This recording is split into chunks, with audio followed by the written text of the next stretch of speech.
to change happening in our lives. You know, I hear so many people talking about change. We make quotes, we write books, we've devoted whole branches of business and managerial science to this whole thing of change and change management. In fact, I believe that one of the greatest skills a leader can possess in the 21st century is the skill of change management. You have to have the ability to be adaptable and flexible, or as I call it, pivotability. You have to have the ability to pivot at a moment's notice. I think one of the things that COVID-19 taught us all is that how fast things can change in the world.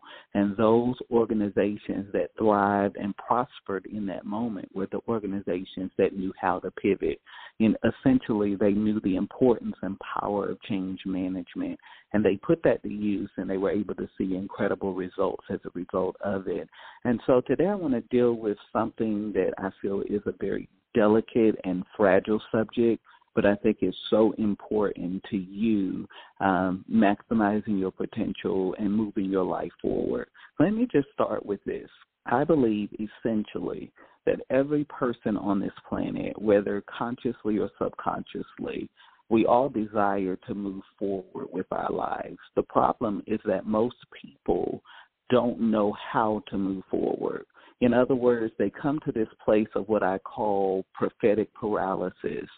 They know that they want to move from where they are to where they want to be, but they don't know what the journey to get there is going to be. And one of the things that I always tell people is that when we find ourselves in that paralysis moment of our lives, it's a good indication that there's time for something to begin to change.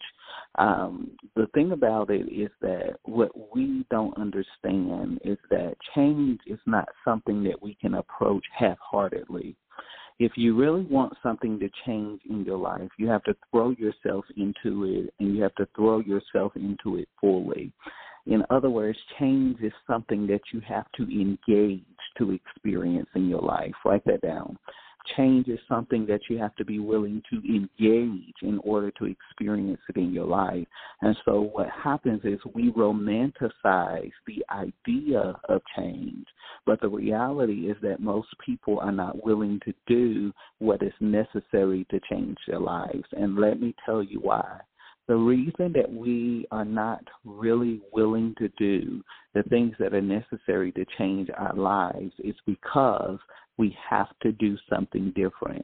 And as creatures of habit, we love routine, we love familiarity, we love a certain sense of repetition and consistency in our lives. The only problem is that familiarity is one of the greatest enemies of change. And so when you make a decision that you're getting ready to embrace change and transformation in your life, what happens? Familiarity kicks in, and it begins to forfeit and rob you of the change that you so desperately desire to see. Why is that? Because change is difficult. I want you to write that down. Change is difficult. If it was easy, everybody would be doing it. But since it's not easy, it's something that's very difficult. And so the reason that change is so difficult for most people is because change requires us to get uncomfortable. I want you to write that down. Change requires us to get uncomfortable. And what I have discovered is that if you want to move from where you are to where you want to be, discomfort is the catalyst that will break you into the next dimension in your life. Did you get that? Discomfort is the catalyst that will break you into the dimension of your life. In other words, if you want to interrupt a pattern, if you want to break a cycle, then you have to be willing to be uncomfortable, because uncomfortability is the key to upgrading your life. I want you to write that down. Uncomfortability is the key to upgrading the quality of your life.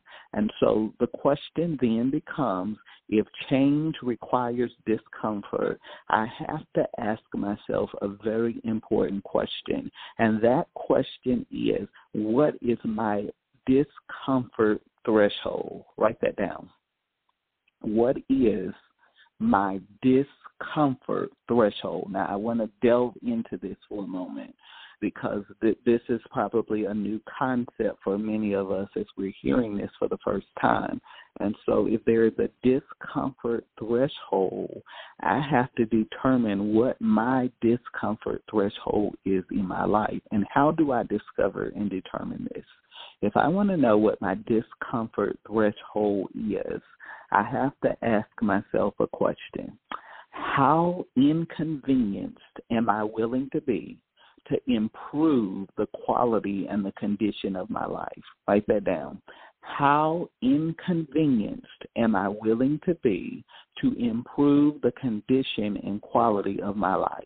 Because if I am not willing to be inconvenienced, I am always going to live in cycles of inferiority, cycles of inadequacy, cycles of insufficiency. If I am not willing to be inconvenienced, I'm not going to be able to improve my life. And so what is your discomfort threshold? How inconvenienced are you willing to be to improve and to transform the quality of your life? Because we say a lot of things. We get inspired for a moment. And if you've heard me say anything over the years, it's that inspiration dwindles, but passion resonates. And so when the inspiration wears off, what passion and resilience will you have to keep you moving in the direction that you say you want to go? See, if you live your life only on inspiration, you're always going to live a mediocre life. Why? Because inspiration happens in moments, but intentionality is the magnet that draws into our world the reality that we have been desiring. And so everything you desire is going to manifest and unfold in your life through the law of intentionality. It doesn't happen through inspiration because we have moments of inspiration. But how do you sustain momentum in your life to see not something just as a hope, but the manifestation of it and the reality of it happening in your life? And so we have to ask ourselves this very important question of how inconvenienced am I willing to be in order to improve the quality and the condition of my life? This is what I always say. Until your desire for change becomes greater than your desire for comfort, you will always live a mediocre life. Write that down. Until your desire for change, becomes greater than your desire for comfort, you will always live a second-class life.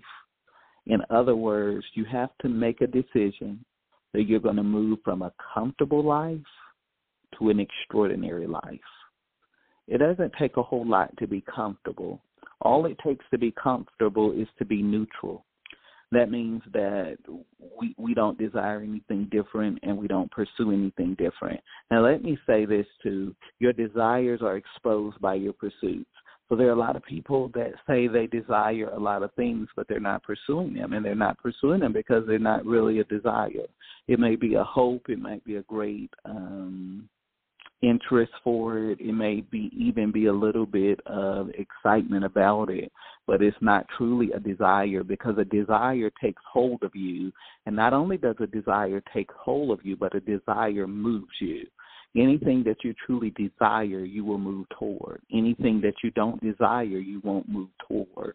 And so what we have to understand is we have to weigh the interests, understand the difference between something that we're interested in and something that we really desire to see manifest and happen and become a reality in our lives. And so until the benefit and the desire for change becomes greater than your desire for comfort, you're always going to live a second-class life.